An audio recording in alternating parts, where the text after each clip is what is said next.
Hello everyone, Mr. Happy here, and welcome to another Final Fantasy XIV Heavensward video. I pretty much covered all of the major content guides at this point, so it's about time that I started covering some of the smaller things that I get questions about a lot. Almost similar to my questions about Heavensward series that I was doing before it even launched. So first I want to make a video detailing all of the NPCs you should probably visit if you haven't already as soon as you hit level 60. This will include unlocking Bismarck Extreme, the level 60 dungeons, the hunt, any of the new jobs you may want to try now, Dark Knight, Astrologian, and Machinist, as well as showing you the NPCs, where to exchange your Law Tomestones, where to upgrade your Law gear into a certain gear. So let's just get into all of that because we're going to be running around quite a bit. So we're going to start here in the last vigil. That is the Aethernet shard that I am standing next to in Ishgard. And the first NPC we're going to go to is right over here. Now his name is Torsifers, and this is where you will get the quest that will start the quest chain that unlocks Bismarck Extreme. That itself is not the quest. That's why you may have a hard time finding this quest on your map. It may be hiding under this quest. So hopefully you did that back at level 50, unlike me. So the quest you actually want is called Gods of Eld, and after you beat the main story, this is the NPC you'll want to come talk to. Pretty much all of these quests are only for after you've actually beaten the main story, not right when you hit 60. So come talk to this guy if you want to unlock Bismarck Extreme.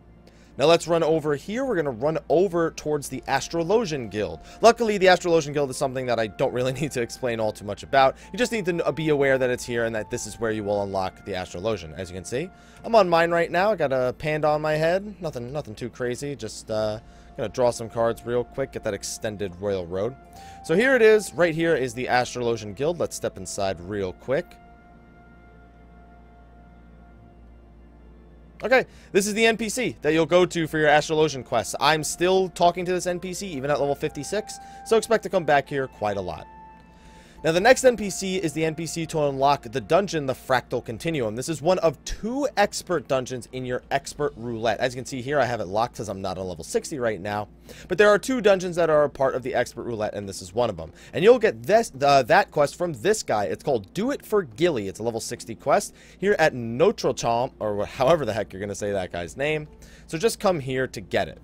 Now, before I show you where the second expert dungeon is, let's explore some other places that you can go to in Ishgard. That includes, let's see, we have the Dark Knight unlock, we have the Hunt, we have the Machinist unlock, and I believe that might be it. So let's teleport to the Forgotten Knight.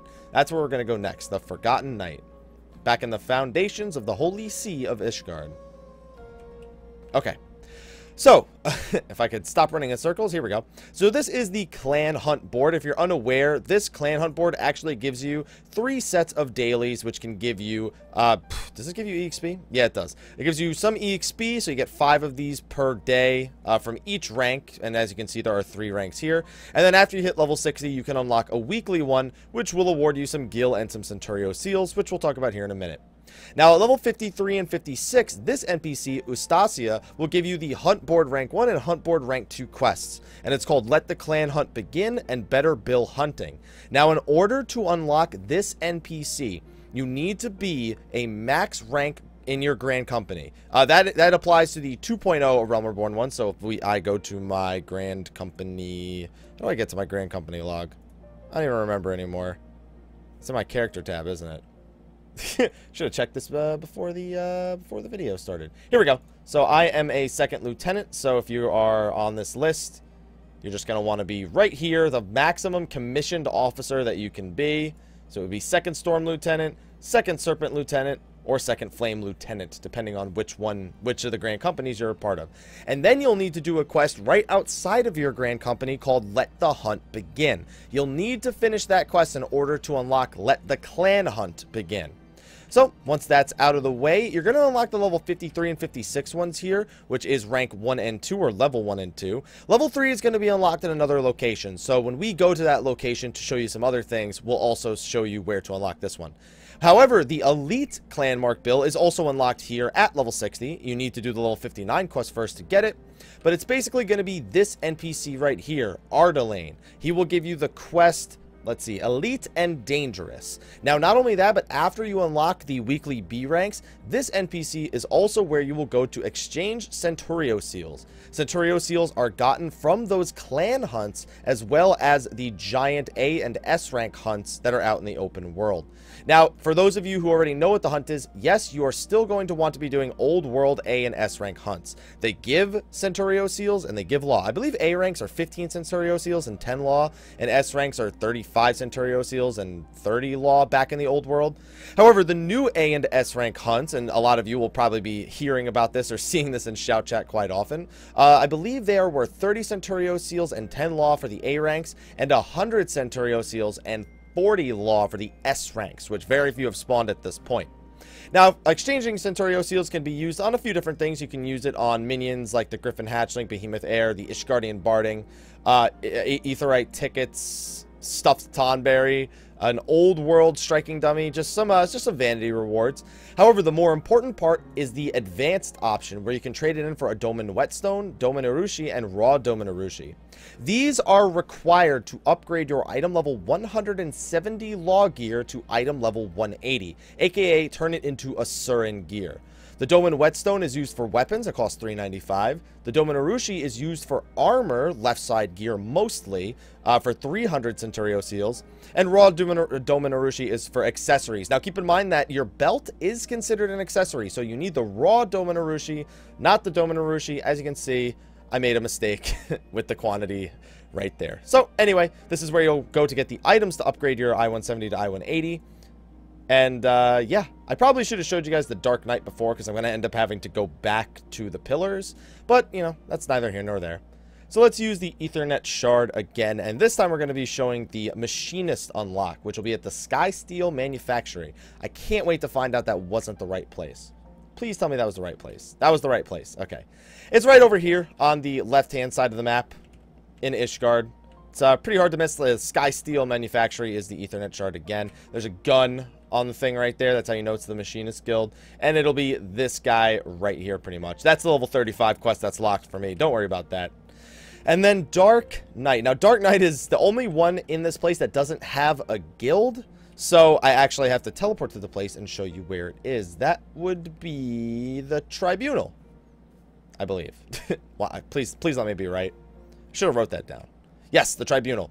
They're not standing here right now, but this will be where you initially unlock Dark Knight. There should be somebody standing right here. This will eventually take you to a new location where all your Dark Knight quests will be handed in, and that is back in the Forgotten Knight. See? It all comes full circle. Well, it's not actually in the Forgotten Knight. It's nearby the Forgotten Knight, but you know, it's neither here nor there. And that's also not the right way. It's this quest right here. The Voice in the Abyss. That's the level 35 quest for me. But that's where you'll do all your Dark Knight quests after you unlock it in the first place. Not sure if that changes at level 50 at all, but it's that dude right there, Frey. And I believe that's everything for Ishgard. There are a few things that you may have wanted to unlock that you haven't already from the earlier levels. For example, right here, I believe I can fly, which I haven't even done yet. This will allow you to unlock your Company Chocobo, Fat Chocobo, and I can't remember the third one. Legacy Chocobo. It'll make those all able to fly in the Ishgard zones. So if you like your companion Chocobo, you like your Fat Chocobo, and you want to fly with it, there you go. I believe I can fly. Now, real quick, before we head off to our next main location, let us go to the Sea of Clouds real quick. So we are going to teleport over to Okzundu right here. And this is going to be where you go to unlock the other level 60 expert dungeon. Reap what you sow is the name of the quest, and the name of the dungeon is Never Reap. In case you're wondering what the minimum item level for these dungeons is, it is item level 145. There's no reason for me to run because I can fly here. There we go. Much better. Just this guy right up here. Sanu Vanu.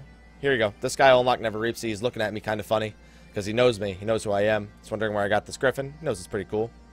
Alright, so that's going to be Never Reap. Entrance to that dungeon is going to be over here. Yes, you will need to have finished unlocking Flying in the Sea of Clouds in order to get to Never Reap and unlock it. So with that out of the way, I think the only really important place left to go is Shire. This place is pretty much like the new Mordona. So if you're someone who played back in 2.0, you'll know what that means. If not, just it's going to be the cool place to hang out is all you really need to know. You'll get this place around level 58-ish in the main story, so don't worry if you don't have it yet and you're like in your mid-50s. So there's a lot of NPCs here, some NPCs that I really haven't gotten to go over that I should probably mention very quickly. Now, in case you're wondering, I guarantee you I'm about to get spam healed, by the way, because I recognize, see that name right there? About to get spam healed pretty hard. Yep, I knew that one was coming. So anyway, this is Yalois. This is going to be the NPC where you go to unlock the level 59 hunts. That is going to be, hold on, alright, we're good, they're gone. This is going to be where you go to unlock the rank 3 hunt board. So wait, am I good though? No, hold on, let me, there we go. So anyway, just said recording. Anyway. So anyway, this is where you'll go to unlock the rank 3 hunt boards. This will be the level 59 quest that you're going to want to do. And yeah, so this will be where it is. Now, this is where most of your endgame stuff is bought. So let me go over here. And some of you who were in Mordona will recognize this is Rowena's new place to hang out. So Rowena, the NPC that we all know and love, is now moved to Shire, and these are her 2 assistants, Hismena and Sabina. Hismena is going to be where you go to unlock your Allegan Tomestones of Law gear. Allegan Tomestones of Law are gotten from endgame dungeons, the hunt, and your daily duty roulettes. So as you can see, the weapon cost here, only 570. The sword is 400, but the shield is 170 as well. Pretty inexpensive, easy to get. Armor, headpieces, gloves, boots are all 285. Belts and accessories are 215. And body and legs are 475. The costs are much lower than they were in A Realm Reborn. So in case you're wondering, that sells both Disciple of War, Disciple of Magic gear. Sabina, on the other hand, sells rare gear. Now, the Spotted Fedora and the Spotted Spencer, as well as the Ultima Horn, come from doing the large-scale fates that were added in the expansion. That would be the Kroll Regina fate in the Dravanian Forelands, and the Prey Online fate over in Aziz's Law, which is one of these zones you'll unlock eventually in the main story. Now, these weapons, on the other hand, are gotten from trading in totems that you get from Bismarck and Ravana Extreme. For those who don't know, Bismarck and Ravana Extreme, while they both do drop a weapon when you kill them, potentially a shield as well, everybody who's part of the victory gets a totem. And with 10 totems, you can actually buy a weapon of your choice. This mitigates the RNG, so you know that in 10 runs, even if your weapon hasn't dropped, you'll be able to get a weapon of your choice. The Bismarck weapons here, item level 175, are all available for 10 Expanse totems. And the Ravana one, same deal, 10 Hive totems. Of course, the shield is 7, and the shield is 3, and the weapon is 7. So you bought your law gear from Hismena, but you want to upgrade it to item level 180. Luckily, you can do that in Shire as well. Let's just run over here to the next NPC.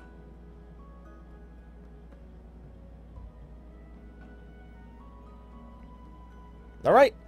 The next NPC here is Seika. All you have to do is do improving Doman armor, and then you have the Doman gear re-outfitting. This will allow you to trade in a piece of item level 170 gear and one of those Doman items that I spoke to you about before, and it'll give you the upgraded items. So there you go. There you go. Let's see what we have here. It's only 1 Doman whetstone for both the sword and the shield. That's actually pretty nice. I guess that makes sense. Otherwise, they would have needed to do it, separately. So yeah, just 1 Doman whetstone for the weapons. You have the Doman Urushi for the armor, and then you have the raw Doman Urushi for the accessories. It's split up pretty heavily. There's slaying and fending here, and then there's aiming and scouting, I think, under the next one for Disciples of War. Yeah, aiming, scouting. Where was oh, well, maiming was also in the last one, but yeah. So that's all you really need to know. Now, of course, if you're a crafter, there's a bunch of other NPCs that you would probably need at this point. If you haven't already, there's some NPCs in Mordona, and eventually there will be some NPCs here. For example, we have the Script NPC over here. You also have a new Triple Triad opponent over there. Let's see. Yeah, here's the Collectible Appraiser, the Script Exchange. We'll be talking about that a little bit later. Also, he's already been making videos about it. That would be Mithri on YouTube. If you have want more information about crafting and gathering so far in the expansion, I don't know if he's done gathering actually, but I'll speak for crafting at the very least. Go check out Mithri's channel. There's one more set of NPCs, I believe. So also you can repair over here. That's another important detail. Got 2 retainer summoning bells, one down here, one up there. You got your entrance to the Dravanian hinterlands. And then we have Splendors. What do you got? Fieldcraft items. Oh, these are the, okay. Splendors. They refuse to talk to me. I'm not at liberty to assist anyone without the approval of Gimona. So, more endgame gathering. I'm assuming gathering because it says Fieldcraft. Items will be over here. So hopefully that answered the majority of your questions. If you still have some questions of things that you think that people are going to ask pretty often, be sure to ask them in the comment section of the video below. Thank you for watching, everyone. I will see you guys in the next video, and until then, take care.